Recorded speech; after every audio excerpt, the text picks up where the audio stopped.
स्वागत है आप सभी का मेरे YouTube चैनल एजुकेशनल स्टोरी में। आज की कहानी है सुभद्रा कुमारी चौहान की कहानी परिवर्तन।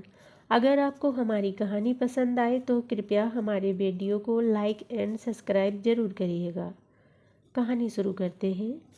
ठाकुर खेत सिंह इस नाम को सुनते ही लोगों के मुँह पर घृणा और प्रतिहिंसा के भाव जागृत हो जाते थे, किंतु उनके सामने किसी को उनके खिलाफ चूक करने की भी हिम्मत न पड़ती।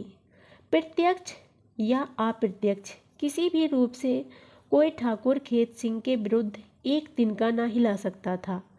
खुले तौर पर उनके विरुद्ध कुछ भी कह देना कोई मामूली बात ना थी। दो चार शब्द कहकर कोई ठाकुर साहब का तो कुछ बिगाड़ ना सकता, परंतु अपनी आफत अवश्य बुला लेता था। एक बार इसी प्रकार ठाकुर साहब के किसी कृत्य पर अफसोस जाहिर करते हुए मैकू अहीर ने कहा कि है तो इतने बड़े आदमी, पर काम ऐसे करते हैं कि कमीन भी करते ल जाएगा।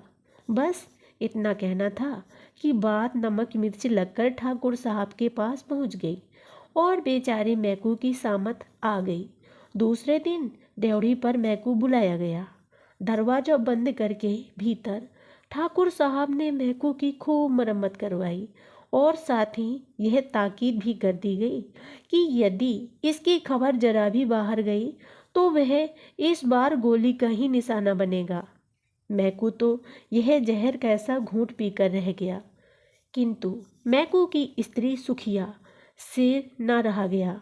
उसने 10-20 खरी खोटी बककर अपने दिल के फफोले फोड़े ही, किंतु यह असंभव था कि सुखिया 10-20 खरी खोटी सुना जाए और ठाकुर साहब को इसकी खबर ना लगे।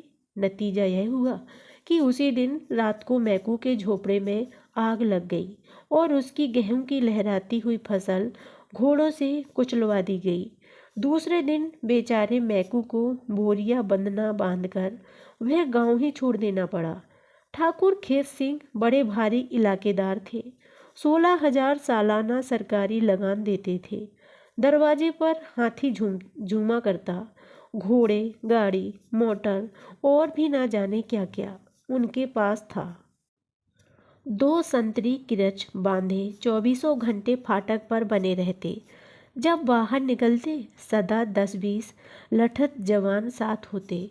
उस इलाके में ना जाने कितने बैठे बैठे मुफ्त खा रहे थे और ना जाने कितने मटिया मेल ही गए थे, पर इस पर टीका टिप्पणी करके कौन आफत मोल ले। ठाकुर साहब का आतंक इलाके भर में छाया हुआ था। उनकी नादिर शाही को कौन नहीं जानता था।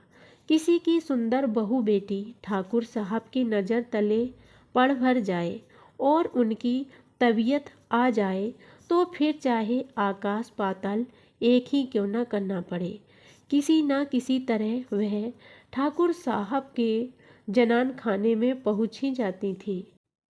स्टेशन पर भी उनके गुर्गे लगे रहते, जो सदा इस बात की टोह में रहते कि कोई सुंदरी स्त्री यहाँ पर आ जाए तो वह किसी प्रकार बहकाकर धोखा देकर ठाकुर साहब ने जनान खाने में दाखिल कर दी जाए। इसके लिए उन्हें इनाम दिया जाता। उड़ाया हुआ माल जिस कीमत का होता, इनाम भी उसी के अनुसार दिया जाता था। ठाकुर साहब के सब रिश्तेदार उनकी इन हरकतों से नाराज रहते थे। प्रायः उनके घर का आना जाना छोड़ सा दिया था, किंतु ठाकुर साहब अपनी वासना और धन के मद से इतने दीवाने हो रहे थे कि उनके घर कोई आवे चाहे न आवे, उन्हें जरा भी परवाह न थी। हेत सिंह ठाकुर साहब का चचेरा भाई था। छुटपन से ही वह ठाकुर साहब का आश्रित था।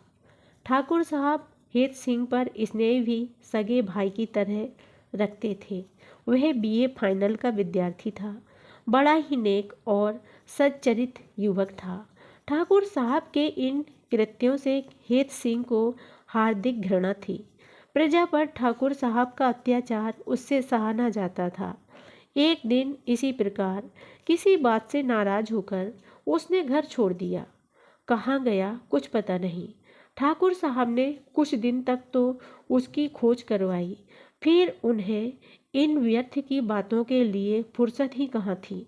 वे तो अपना जीवन सफल कर रहे थे। एक वर्ष बाद एक दिन फिर वह गांव में आया और उसी दिन ठाकुर साहब के यहाँ एक कुम्हार की नवविवाहिता सुंदर बहू उड़ाकर लाई गई थी। कुम्हार के घर हाय हाय मची हुई थी। उसी समय हेत सिंह उधर से निकले। उन्हें देखते ही कुम्हार ने उनसे अपना दुखड़ा रोया। हेत सिंह का क्रोध फिर ताजा हो गया। इसी प्रकार के एक किस्से से नाराज होकर हेत सिंह ने घर छोड़ा था। कहा तो वह भाई से मिलकर पिछली नाराजी को दूर करने आए थे, कहाँ फिर वही किस्सा सामने आ गया। वही प्रतिहिंसा के भाव फिर से हृदय में जागृत हो उठे। घृणा और क्रोध से उनका चेहरा लाल हो गया। जेब में हाथ डालकर देखा, रिवॉल्वर भरा हुआ था। जब हेत सिंह घर पहुंचे उस समय ठाकुर साहब अपने मुसाहिबों के पास बैठे थे। हेत सिंह को देखते ही बड़े प्रसन्न होकर बोले, आओ भाई हेत सिंह, कहाँ थे अभी तक? बहुत दिनों में आए। बिना कुछ कहे सुने ही तुम कहाँ चले गए थे? हेत सिंह ने ठाकुर साहब को किसी बात का उत्तर नहीं दिया। वह तो अपने ही धुन में था। बोला, भैया, क्या मन का कुम्हार की बहू घर में है? यदि हो तो आप उसे वापस पहुंचवा दीजिए। ठाकुर साहब की त्योरियां चढ़ गईं। क्रोध को दबाते हुए बोले, हेत सिंह, तुम कल के छोकरे हो, तुम्हें इन बातों में ना पड़ना चाहिए। जाओ हाथ मुंह धोकर कुछ खाओ पियो। हेत सिंह ने तीव्र स्वर में कहा, पर मैं क्या कहता हूँ, मन का कुम्हार की बहू को आप वापस पहुँचा दीजिए। मैंने एक बार तुम्हें समझा दिया कि तुम्हें मेरी निजी मामलों में दखल देने की ज़रूरत नहीं है। फिर भी मैं पूछता हूँ कि आप उसे वापस पहुँचवाओगे या नहीं? हेत सिंह गंभीरता से बोले, मैं तुम्हारी किसी बात का उत्तर देना नहीं चाहता। मेरे सामने से चले जाओ। हेत सिंह अब न सह सके। जेब से रिवॉल्वर निकालकर लगातार 3 फायर किए, किंतु तीनों निशाने ठीक न पड़े। ठाकुर साहब जरा इधर उधर हो जाने से साफ बच गए। हेत सिंह उसी समय पकड़ा गया। हत्या करने की चेष्टा के अपराध में उसे 5 साल की सख्त सजा हो गई। इसके कुछ ही दिन बाद मैनपुरी षड्यंत्र केस पर उसके ऊपर दूसरा मामला भी चलाया गया, जिसमें उसे 7 साल की सजा और हो गई। ठाकुर साहब का बाल भी बांका न हो सका। यद्यपि ठाकुर साहब के घर उनके कोई भी रिश्तेदार न आते थे, किंतु फिर भी ठाकुर साहब कभी कभी अपने रिश्तेदारों के यहाँ हो आया करते थे। ठाकुर साहब की बुआ की लड़की चंपा का ब्याह था।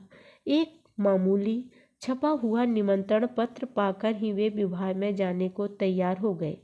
चंपा ने जब सुना कि ठाकुर साहब आए हैं तो उसने उन्हें अंदर बुलवा भेजा। चंपा को हेत सिंह के जेल जाने से बड़ा कष्ट हो रहा था। वह इस विषय में ठाकुर साहब के कुछ पूछना चाहती थी। चंपा के निडर स्वभाव और उनकी स्पष्टवादिता से ठाकुर साहब अच्छी तरह परिचित थे। पहले तो वे चंपा के सामने जाने में कुछ झिझके, फिर आखिर में उन्हें जाना ही पड़ा। न जाने क्यों वे चंपा का लिहाज भी करते थे। साधारण कुशल प्रश्न के पश्चात चंपा ने उनसे हेत सिंह के विषय में पूछा। ठाकुर साहब ने अफसोस जाहिर करते हुए कहा, क्या करें, भूल तो हो ही गई दादा। अब आप इन आदतों को छोड़ दें तो अच्छा हो। कुछ अनभिज्ञता प्रकट करते हुए ठाकुर साहब बोले, कौन सी आदत बेटी? चंपा ने मार्मिक दृष्टि से उनकी ओर देखा और चुप हो गई। ठाकुर साहब कुछ झेप से गए। बोले, बेटी, मैं कुछ नहीं करता। तुझे विश्वास ना हो तो चलकर एक बार अपनी आंखों से देख ले। वैसे तो लोग न जाने कितनी झूठ खबरें उड़ाया करेंगे, पर तुझे तो विश्वास ना करना चाहिए। चंपा का विवाह हो गया। चंपा ससुराल गई और ठाकुर साहब आए अपने घर। घर आने पर भी चंपा की वह मार्मिक दृष्टि उनके हृदय पर रह रहकर आघात करती रही। बहुत बार उन्होंने सोचा कि मैं इन आदतों को क्यों न छोड़ दूं। जीवन में न जाने कितने पाप किए हैं, अब उनका प्रायश्चित भी तो करना ही चाहिए। अब नरेंद्र, उनका लड़का भी समझदार हो गया है, उनके सिर पर घर द्वार छोड़कर क्यों न कुछ दिन तक पवित्र काशी में जाकर गंगा किनारे भगवत भजन करूं। आधी उम्र तो जा ही चुकी है, क्या जीवन भर यही करता रहूंगा? मेरे इन आचरणों का प्रभाव नरेंद्र पर भी तो पड़ सकता है। किंतु पानी के बुलबुलों के समान यह विचार उनके दिमाग में क्षण भर के लिए आते और चले जाते। उनका कार्यक्रम ज्यों का त्यों जारी था। विवाह के कुछ दिन बाद चंपा के पति नवल किशोर के मित्र संतोष ने नवल किशोर को चंपा समेत अपने घर आने का निमंत्रण दिया और यह लोग संतोष कुमार को बिना किसी प्रकार की सूचना दिए ही उसके घर के लिए रवाना हो गए। सूचना न देकर यह लोग अचानक पहुंचकर संतोष कुमार और बड़ी अम्मा को आश्चर्य में डाल देना चाहते थे। चंपा और नवल किशोर अलीगढ़ के लिए रवाना हो गए। रास्ते बड़े आराम से कटा। गर्मी तो नाम को ना थी। रिमझिम रिमझिम बरसता हुआ पानी बड़ा ही सुहावना लग रहा था। जब वे लोग अलीगढ़ स्टेशन पर उतरे उस समय कुछ अंधेरा हो चला था। गांव स्टेशन से 5-6 मील दूर था, इसलिए नवल ने सोचा कि स्टेशन पर ही भोजन करके तब गांव के लिए रवाना होंगे। चंपा को सामान के पास बिठाकर नवल भोजन की तलाश में निकला। हलवाई की दुकान पर सब चीज़ें तो ठीक थीं, पर पूरियां जरा ठंडी थीं। वह ताज़ी पूरियां बनवाने के लिए वहीं ठहर गया। इधर सामान के पास अकेले बैठे बैठे चंपा का जी उबने लगा। वह एक पुस्तक निकालकर पढ़ने लगी। थोड़ी देर के बाद ही एक आदमी ने आकर उससे कहा कि बाबूजी होटल में बैठे हैं, आपको बुला रहे हैं। पर वे तो खाना यहीं लाने वाले थे ना, होटल यहाँ से करीब ही है। वे कहते हैं कि आप वहीं चल के भोजन कर लें, कच्चा खाना यहाँ लाने में सुविधा ना पड़ेगा। उठते उठते चंपा ने कहा, सामान के पास कौन रहेगा, सामान तो कुली देखता रहेगा, आप फिक्र ना करें, 10 मिनट में तो आप वापस आ जाएंगी। क्षण भर तक चंपा ने ना जाने क्या सोचा, फिर उस आदमी के साथ चल दी।